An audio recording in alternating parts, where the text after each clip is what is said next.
বঙ্গবন্ধু ডাক না দিলে 1971 হতো না, আমরা এই বাংলাদেশ পেতাম না। আমরা অকৃতজ্ঞ না, আমরা এই বাংলাদেশকে ভালোবাসি, আমরা বঙ্গবন্ধুকে ভালোবাসি। আমি যাব, আমরা যাব, আমরা সবাই যাব ধানমন্ডি 32-এর ওই পোড়া বাড়িতে গিয়েই আমরা শ্রদ্ধা জানাবো। এখন আমাদের সামনে শুধুই 15ই আগস্ট, ধানমন্ডি 32, আমরা সেখানে যাব, সবাইকে ডাকছি আসুন। ঠিক আছে, ঠিক আছে, তো প্রচুর তো আবেগ দেখাচ্ছেন। আসেন আমরা দেখি শেখ মুজিবের স্থান আমাদের ইতিহাসে কোথায় হবে। আজকে সেই পর্যালোচনা করব। 1971 সালে আমাদের দ্বিতীয় স্বাধীনতার আগে, মানে 1971 দ্বিতীয়, 47 আমাদের প্রথম স্বাধীনতা, 71 দ্বিতীয়, আর 24 তৃতীয় স্বাধীনতা। এবং 1971-এর এই দ্বিতীয় স্বাধীনতার আগে এবং পরে শেখ মুজিবের রাজনৈতিক জীবন পর্যালোচনা করলে আমরা একটা ইন্টারেস্টিং বৈপরীত্য দেখতে পাই। পাকিস্তান আমলে তিনি ধীরে ধীরে হয়ে ওঠেন গণতান্ত্রিক আন্দোলনের নেতা। দাবি করা হয় যে তিনি গণতান্ত্রিক আন্দোলন করে বাঙালি জাতিসত্তার মর্মবাণী অনুধাবন করতে সহায়তা করছেন। এটা ঠিক যে তিনি 6 দফার আন্দোলন করছিলেন। তার প্রথম দফাতেই ছিল একটা গণতান্ত্রিক শাসন পদ্ধতির প্রবর্তন দাবি করা। সেই দফায় বলা হয়েছিল লাহোর প্রস্তাবের ভিত্তিতে সংবিধান রচনা করে পাকিস্তানকে একটি ফেডারেশনে পরিণত করতে হবে, যেখানে সংসদীয় পদ্ধতির সরকার থাকবে এবং প্রাপ্তবয়স্ক নাগরিকদের ভোটে নির্বাচিত আইন পরিষদ সার্বভৌম হবে। সুতরাং দেখা যাচ্ছে শেখ মুজিব প্রথম স্বাধীনতা যুদ্ধের আগে সংসদীয় পদ্ধতির পক্ষে ওকালিত করছিলেন এবং জাতির কাছে নিজেকে উপস্থাপিত করছিলেন গণতান্ত্রিক সংগ্রামের নেতা হিসাবে। 71-এর স্বাধীনতার পরে বাংলাদেশবাসী কি লক্ষ্য করলো? বিপন্ন বিস্ময়ে দেখলো গণতন্ত্রের ধ্বজাধারী মুজিব কি দ্রুততার সাথে সংসদীয় পদ্ধতিকে ছুঁড়ে ফেলা ফ্যাসিবাদী একনায়কতন্ত্র কায়েম করলো। সেই সময়ের বিরোধী রাজনৈতিক দলগুলোর সংখ্যা এবং শক্তি ছিল খুবই সীমিত এবং নগণ্য। সেই অল্প সংখ্যক সীমিত কণ্ঠ তার সহ্য হয়নি। সকল রাজনৈতিক দলের বিলুপ্ত ঘটায় স্বৈর শাসক মুজিব অতি দ্রুতই প্রতিষ্ঠা করলেন কুখ্যাত বাকশাল।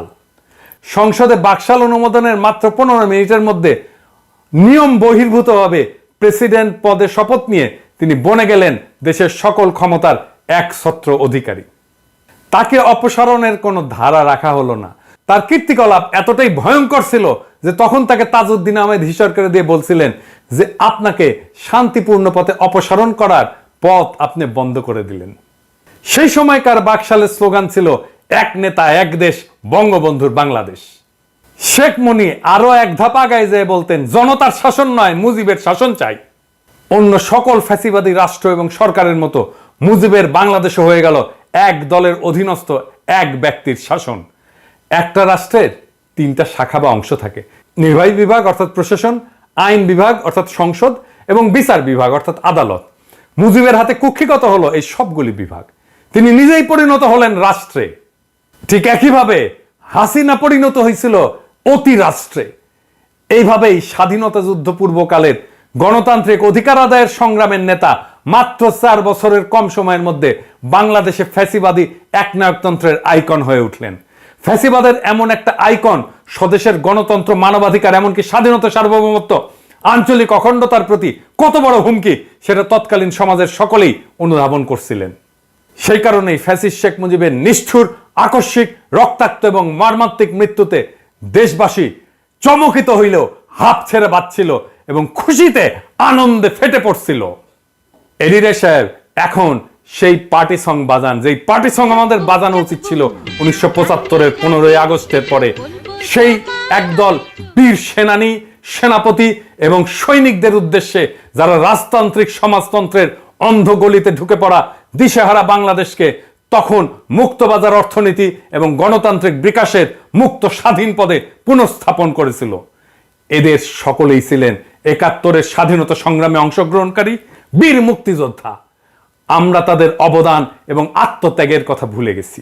ওই সকল বীরকে সঠিকভাবে মূল্যায়ন, স্মরণ, শ্রদ্ধা করতে ব্যর্থ হয়েছি বলেই এই প্রিয় স্বদেশ এখনো দুর্গতি থেকে বের হয়ে আসতে পারেনি। 15ই আগস্ট ছিল একটা বিপ্লব, যে বিপ্লবের ওনারশিপ কেউ নিল না, কিন্তু জনতা সেই বিপ্লবের নায়কদেরকে অভিষিক্ত করছিল রাজপথে উচ্ছ্বাস করে, উল্লাস করে। বাংলাদেশের ইতিহাসের নায়করা হলো উপেক্ষিত, আর সেটাই হয়ে উঠল বিপ্লবকে সংহত না হতে দেওয়ার প্রথম ধাপ। বিপ্লব হয়ে গেল বেহাত।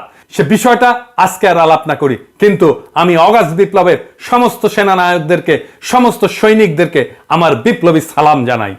আজ আবার একটু হিসাব মিলায় দেখা যাক। স্বাধীন বাংলাদেশের প্রথম শাসক শেখ মুজিব কি কি মহা অপকর্ম করছিল। স্বাধীন দেশে সরকারিভাবে বিচার বহির্ভূত প্রথম হত্যাকাণ্ডটি ঘটে শেখ মুজিবের নির্দেশে। বিপ্লবী বামপন্থী নেতা সিরাজ শিকদারকে খুন করেই তিনি ক্ষান্ত হন নাই। জাতীয় সংসদে দাঁড়িয়ে দম্ভভরে চিৎকার করে ঘোষণা করছিলেন, কোথায় সেই সিরাজ শিকদার? তখনই দেখা গেছে শেখ মুজিবুর রহমান নিজেকে মানুষের বাঁচা মরার নিয়ন্তা ভাবতে শুরু করছিলেন। বিপ্লবী সিরাজ শিকদারকে খুন করার মধ্যে দিয়ে মুজিব বিচার বহির্ভূত হত্যা এবং খুন গুমের কালো হাত উদ্যত করছিলেন। শীঘ্রই তা বহুগুণে সম্প্রসারিত হয়েছিল তৎকালীন বৈষম্য বিরোধী সংগ্রামরত হাজার হাজার বাম প্রগতিশীল নেতা কর্মী সংগঠকদের দিকে। কেউ রেহাই যায় নাই। জাসদ থেকে শুরু করে সিপিবি আদর্শবান এমন সকল যুবকেরা তখন বিশ্বাস করত মুজিব জাতির সাথে প্রতারণা করছে, স্বাধীনতা যুদ্ধের মূল উদ্দেশ্যগুলি বিসর্জন দিছে, বিশেষ করে একটি সাম্যভিত্তিক গণতান্ত্রিক সমাজ প্রতিষ্ঠার লক্ষ্যের সাথে বিশ্বাসঘাতকতা করে ক্ষমতা কুক্ষিগত করছে।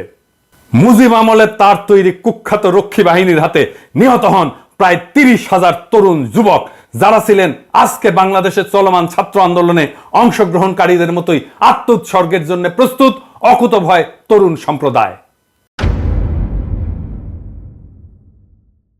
মুজিব আমলেই শুরু হয় নির্বাচনী কারচুপি। 1973 সালে বাংলাদেশে প্রথম সংসদ নির্বাচন অনুষ্ঠিত হয়। সেই নির্বাচন কেমন হয়েছিল তা জানার জন্য আবুল মনসুর আহমেদের কাছ থেকে শুনি। উনি লিখতেছেন, শেখ মুজিব প্রবীণ ও দক্ষ পার্লামেন্টেরিয়ানদেরকে পার্লামেন্টে ঢুকিতে না দিবার জন্য সর্বশক্তি নিয়োগ করিলেন।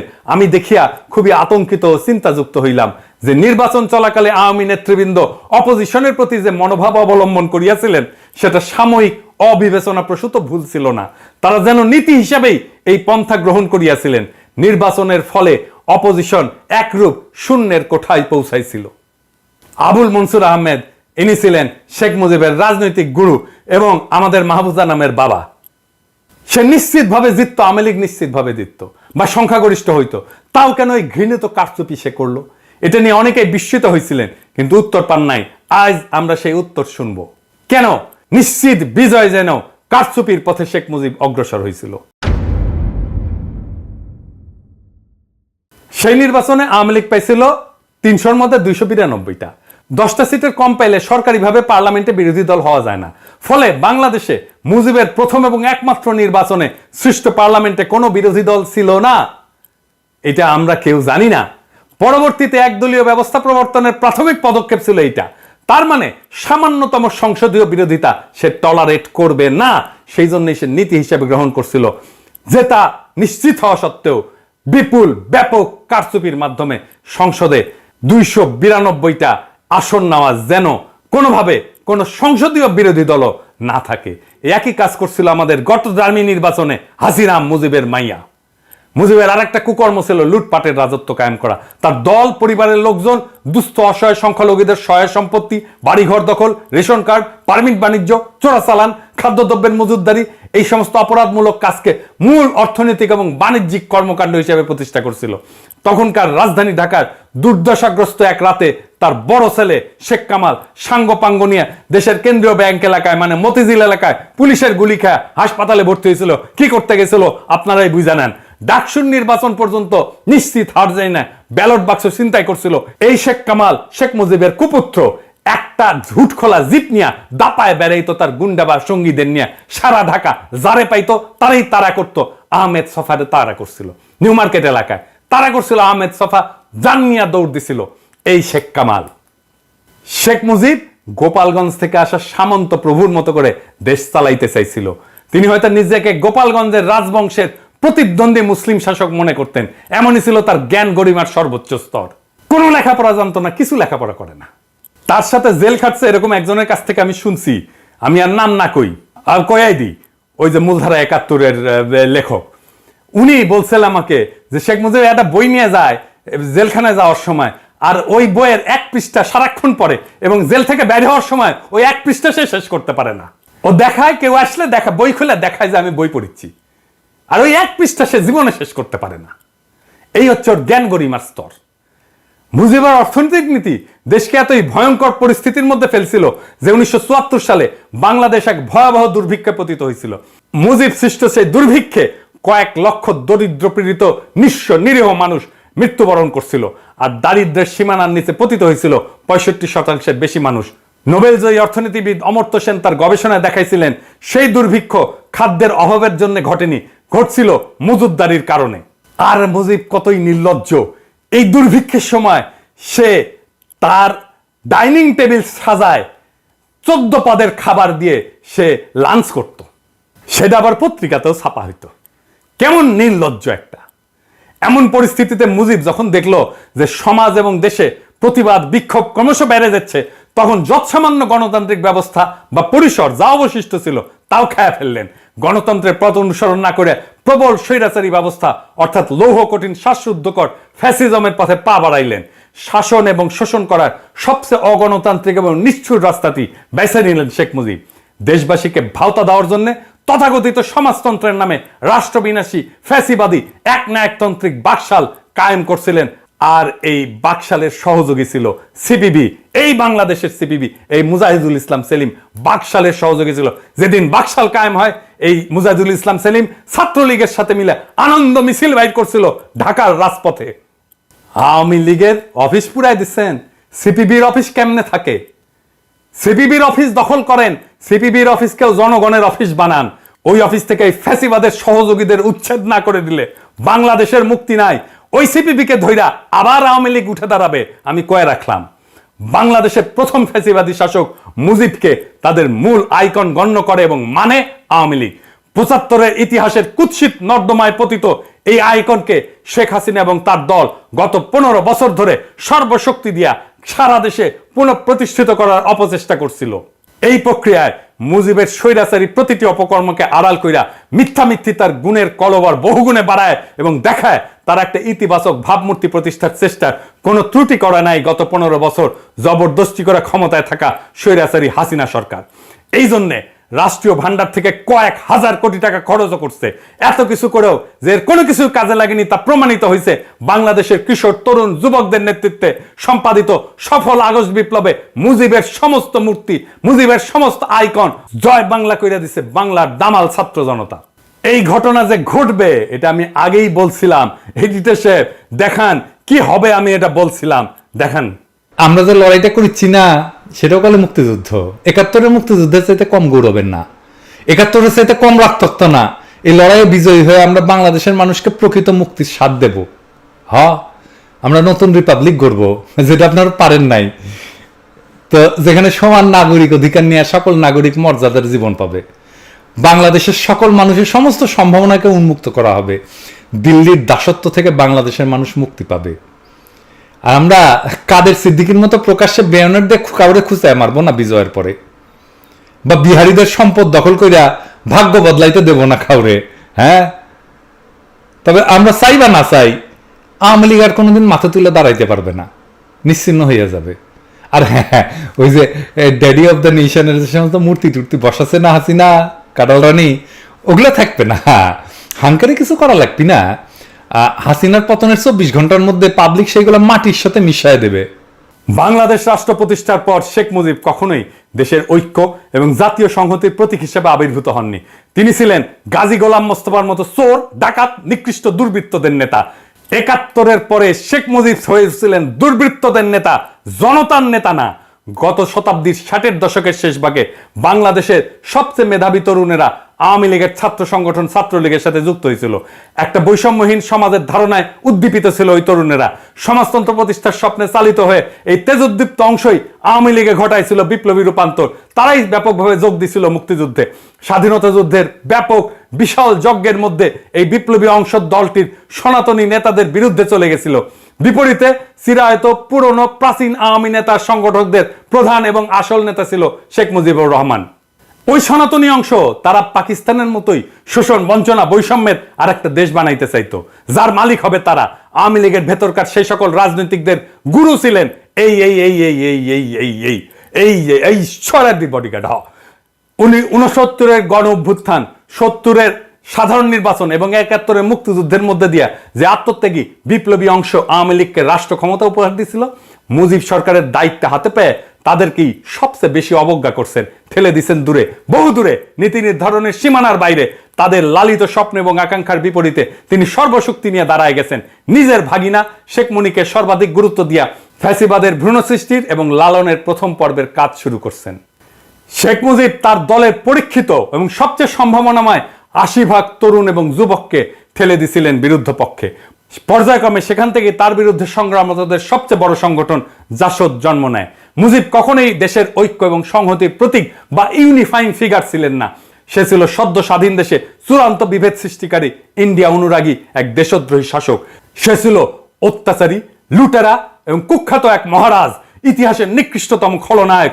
তার খুনি পাপিষ্ট কন্যা শেখ হাসিনা, মা দুর্নীতি এবং দুর্বৃত্তপরায়ণ শেখ পরিবার এবং ফ্যাসিস্ট দল আওয়ামী লীগ দেশবাসীর কাছে এই ঘৃণিত নিকৃষ্ট ব্যর্থ শাসক মুজিবকে নানান মহিমায় মহিমান্বিত করে দলীয় সম্পত্তি এবং প্রশ্নহীন আনুগত্য প্রতিষ্ঠার ভয়ঙ্কর প্রতীকে পরিণত করছিল, যা আগস্ট জনরোষের আগুনে পুড়ে কয়েক ঘন্টার মধ্যে নিশ্চিহ্ন হয়ে গেছে।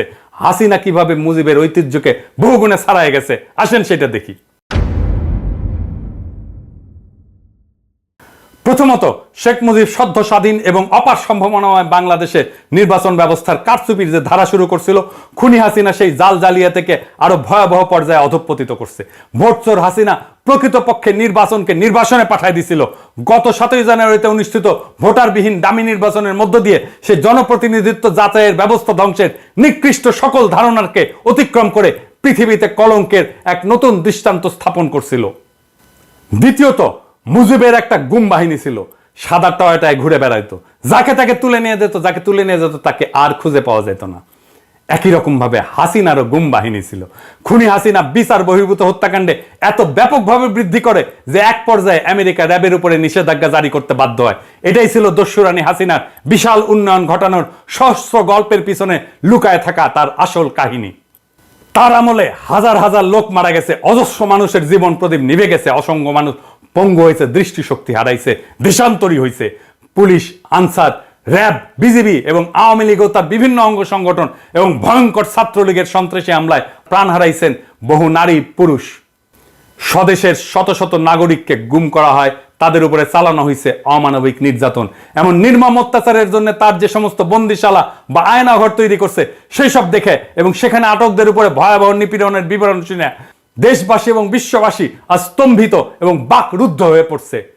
তৃতীয়ত, স্বৈরাচারী মুজিব লুটপাটের যে রাস্তা তার মেয়েকে দেখায় দিয়েছিল, খুনি হাসিনার আমলে সেই সড়ক দৈর্ঘ্যে প্রস্থে শতগুণে বেড়া গোটা অর্থনীতিকে গিলে ফেলছে। আজ অবস্থা এমন পর্যায়ে পৌঁছেছে যে হাসিনা সামান্য পিয়নো 400 কোটি টাকার মালিক বনে গেছে। উন্নয়নের ধোঁয়া তুলে হাসিনা এবং তার লেসপেন্সারেরা এবং সহযোগীরা দেশ থেকে 80 বিলিয়নেরও বেশি ডলার বিদেশে নিয়ে গেছে। তার উৎসাহ এবং প্রত্যক্ষ সহযোগিতায় এই সমস্ত লুটেরাদের জন্য বিভিন্ন উন্নত দেশে তৈরি হয়েছে বেগমপাড়া। চতুর্থত, দেশের সকল বিরোধী দলের বিরুদ্ধে অভূতপূর্ব দমন নীতি চালায়। রাজনৈতিক প্রতিপক্ষের লাখ লাখ নেতাকর্মীকে বিনা বিচারে আটকাই রেখা, লক্ষ লক্ষ মিথ্যা মামলা দিয়া, এলাকা ছাড়া, থানা ছাড়া, জেলা ছাড়া কইরা পুরা নির্বাচনী ব্যবস্থা ধ্বংস করে দিয়ে খুনি হাসিনা দেশকে বিরোধী রাজনীতি শূন্য করে ফেলতে চাইছিল। প্রকৃতপক্ষে সে নব্য বাকশালের পত্তন করছিল। দেশের নির্বাহী, আইন, বিচার বিভাগ এই সবই সে ঢুকায় ফেলছিল তার হাতের মুঠায়। বেঘরে নিহত তার বাবার মতো সেও নিজেকে স্থাপন করছিল রাষ্ট্রের উপরে এক অতি রাষ্ট্রের ভূমিকায়। পঞ্চমত, ভিন্ন আরেক দিক থেকে তুলনা করলে মুজিবের বাকশালের চেয়ে খুনি হাসিনার নব্য বাকশাল ছিল অনেক বেশি ভয়ঙ্কর। আর তা হলো আইকন মুজিবের আদলে সে ফ্যাসিবাদী বাকশালী শাসন কায়েম রাখার জন্য লক্ষ প্রাণের বিনিময়ে অর্জিত আমাদের স্বাধীনতা, সার্বভৌমত্ব, আঞ্চলিক অখণ্ডতাকে বিসর্জন দিয়া দেশটাকে ইন্ডিয়ার উপনিবেশ বানায় দিছিল। মোদির মৌলবাদী হিন্দুস্তানের সক্রিয় সাহায্য ছাড়া হাসিনার পক্ষে তার ফ্যাসিবাদী শাসন তথা মুজিবীয় আইকন এবং মিথ্যার ভরা ভাবমূর্তি বজায় রাখার আর কোনো উপায় বা পথ অবশিষ্ট ছিল না। জরুরি আর একটা দিক আমাদের নিরীক্ষা করা উচিত। কি সেই দিক?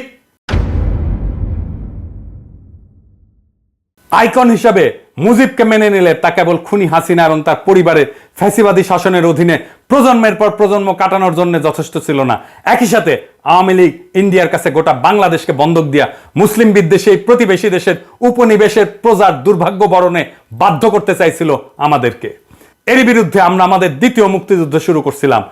আমরা জানতাম এই যুদ্ধে জিততে হলে মুজিবের হাত ধরে আসা বাকশালী ফ্যাসিবাদকে চিরতরে কবর দিতে হবে। নারী পুরুষ নির্বিশেষে বাংলাদেশের কিশোর তরুণ যুবকেরা তা করে দেখাইছে। আমরা জানতাম জিততে হলে অর্থাৎ বিজয়ের রঙিন পতাকা ছিনা আনতে হলে ইন্ডিয়ার আধিপত্যবাদের কালো হাতকে চিরতরে ভেঙে দিতে হবে।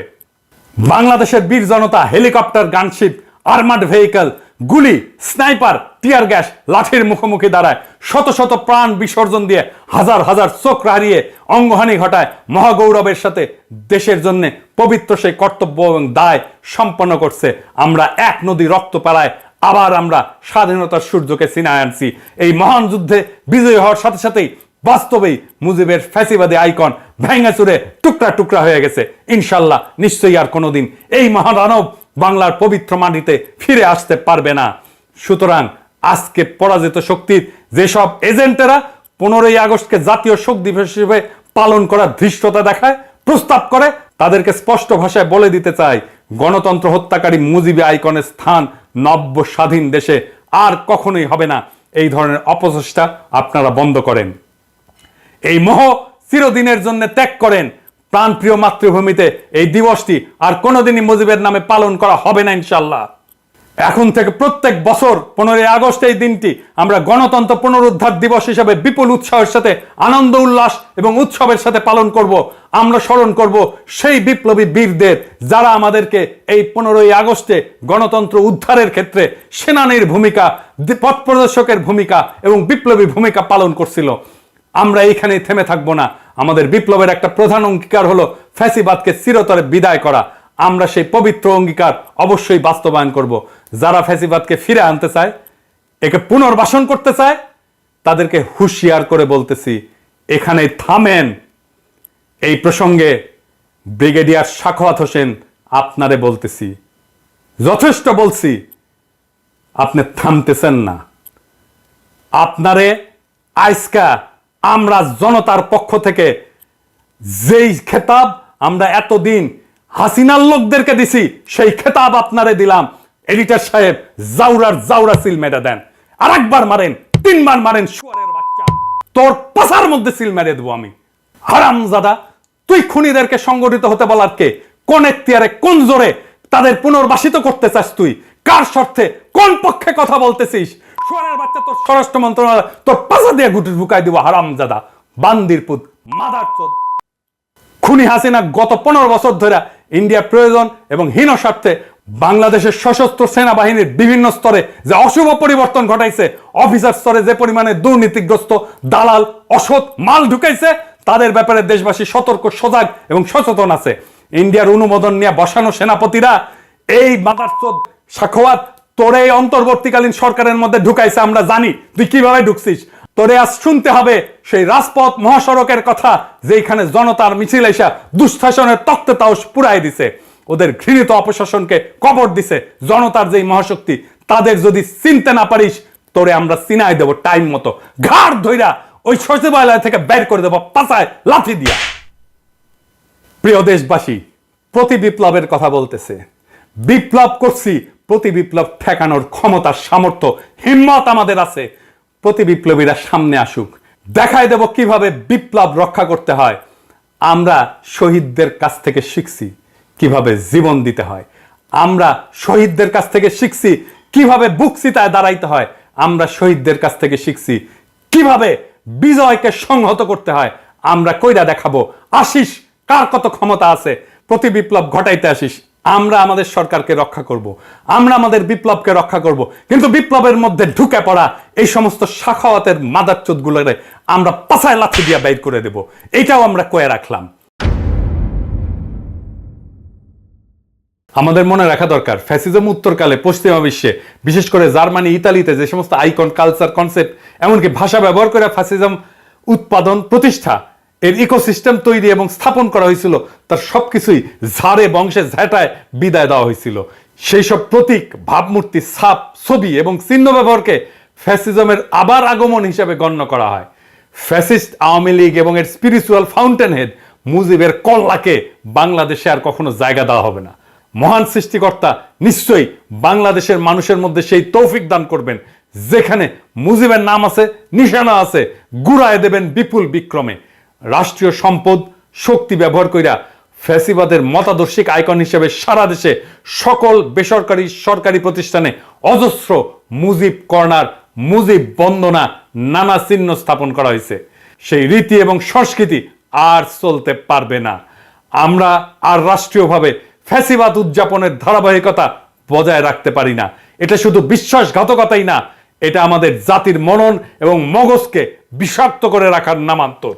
তাই এর সবগুলো অতি দ্রুত অপসারিত করতে হবে, ভেঙে চুরমার করে ফেলতে হবে, বাংলাদেশ থেকে সমূলে মুছে দিতে হবে মানবতা বিরোধী অসভ্য বর্বর ফ্যাসিবাদীদের সকল ছায়া।